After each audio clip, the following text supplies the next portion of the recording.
السلام علیکم۔ کہانی گھر میں خوش آمدید۔ آج کی کہانی کا نام ہے پنکی کی گڑیا۔ کمرے میں قالین بچھا ہوا تھا، باہر بارش ایک تواتر سے برس رہی تھی۔ اچانک منظر بدلا تو نظر آیا ایک موٹا لمبا چوڑا بازو سمیت ہاتھ دکھائی دیا، موٹی بھدی انگلیوں میں لمبے بڑے بڑے ناخن۔ وہ ہاتھ لڑکی کا منہ نوچنے لگا۔ اچانک پنکی کی آنکھ کھل گئی، وہ آنکھیں مل کر اٹھ بیٹھی۔ عالیشان بنگلے کے سامنے کرولا آ کر رکی۔ شاکر رضا گاڑی سے اترے۔ ان کی بیوی نیلم بھی برابر کی نشست چھوڑ کر گاڑی سے باہر کھڑی ہو گئی۔ شاکر رضا نے اترتے ہی بنگلے کے سابقہ مالک سے گرم جوشی سے مصافحہ کیا اور پھر باتوں میں دونوں مشغول ہو گئے۔ 10 سالہ پنکی اپنے چھوٹے بھائی ببلو اور بڑی بہن سارا کے ساتھ گاڑی کی پچھلی نشست پر برا جوان تھی۔ سفر طویل ہونے کے سبب وہ سو گئی تھی اور ایک بھیانک خواب نے اسے نیند سے بیدار کر دیا۔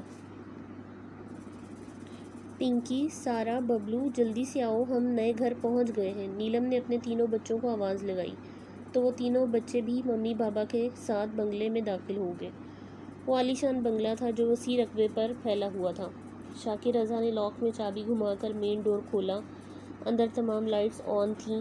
ڈبل سٹوری بنگلہ نہایت قیمتی فرنیچر سے آراستہ پیراستہ خوبصورت تھا۔ فرش پر عمدہ سرخ قالین بچھا ہوا تھا۔ 4 کمرے نیچے تھے۔ ہر کمرے کی آرائش بڑی فرصت سے کی گئی تھی۔ سامنے لگا لمبا خوبصورت پینڈولم کلاک 12 کا ہندسہ عبور کر رہا تھا۔ دیواروں کو بیش قیمت پینٹنگ سے سجایا گیا تھا۔ ایک کمرے میں ایک خوبصورت بیڈ کراؤن والا بیڈ موجود تھا۔ ایک کمرہ بچوں کے لیے مخصوص تھا۔ اس میں 3 چھوٹے چھوٹے بیڈ ترتیب کے ساتھ موجود تھے۔ کمرے اور بنگلہ پسند آیا بچوں؟ شاکر رضا کی آواز پر ساری فیملی نے پیچھے مڑ کر دیکھا۔ بلیک 3 پیس میں شاکر رضا بہت اسمارٹ دکھائی دے رہے تھے۔ یس بابا، مجھے بہت پسند آیا، ببلو نے کہا۔ مجھے یہ کھلونے پسند آئے ہیں بابا، پنکی نے کھلونے کی طرف اشارہ کرتے ہوئے کہا۔ بابا، میرا کمرہ الگ ہونا چاہیے، میں اب بڑی ہو چکی ہوں، سارا نے ایک نگاہ کمرے پر ڈالتے ہوئے کہا۔ ٹھیک ہے بیٹا، تم دوسرے کمرے میں شفٹ ہو جاؤ، شاکر رضا نے جواب دیا۔ تھینکس بابا، آپ دنیا کے سب سے اچھے بابا ہیں۔ سارا نے شاکر رضا کو تشکر سے دیکھا اور دوسرے کمرے میں چلی گئی۔ چلو بچوں، اب سو جاؤ، کافی رات ہو چکی ہے، باقی باتیں صبح کریں گے۔ نیلم نے پنکی ببلو پر ایک الوداع نظر ڈالی اور پھر شاکر کے ساتھ اپنے بیڈ روم میں چلی گئیں۔ شاکر رضا اپنی بیوی نیلم اور اپنے 3 بچوں پنکی، ببلو اور سارا کے ساتھ ایک چھوٹے سے فلیٹ میں رہائش پذیر تھے۔ وہ ایک آفس میں اچھی پوسٹ پر تھے۔ ایک دن ان کے دوست نے ایک عالیشان اور خوبصورت بنگلے کا ذکر کیا جس کا مالک بیرون ملک میں تھا، جس کے باعث اس کا یہ بنگلہ کرائے کے لیے خالی پڑا تھا۔ لیکن اب بنگلے کا مالک اپنا بنگلہ فروخت کرنا چاہ رہا تھا۔